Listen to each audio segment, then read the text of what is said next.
So, welcome to Chapter 9, and in this chapter, we'll be bringing a few things together that we've previously discussed.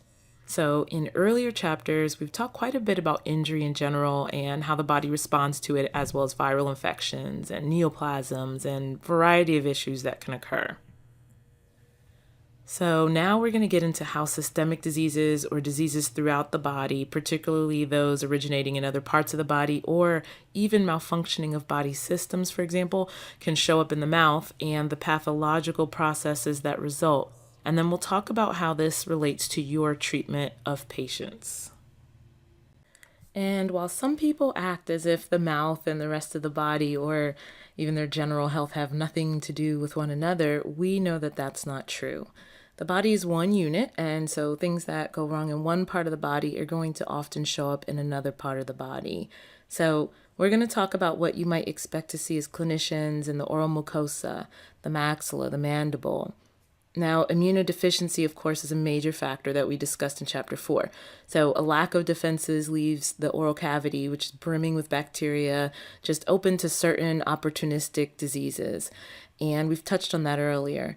Now, some diseases also cause alterations in the mucosa or even the periodontium that can make it more susceptible to disease or injury.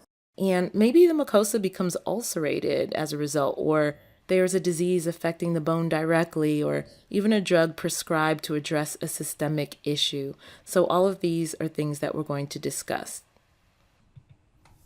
And two, of course, there are certain medications or systemic diseases that can affect the integrity of oral tissues.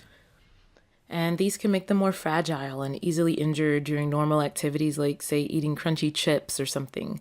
And then lesions will appear that would not have appeared otherwise. So here's an overview of the different systemic diseases that we'll be talking about, and we'll be looking at the endocrine disorders, blood disorders, issues with controlling bleeding or even inability to stop bleeding.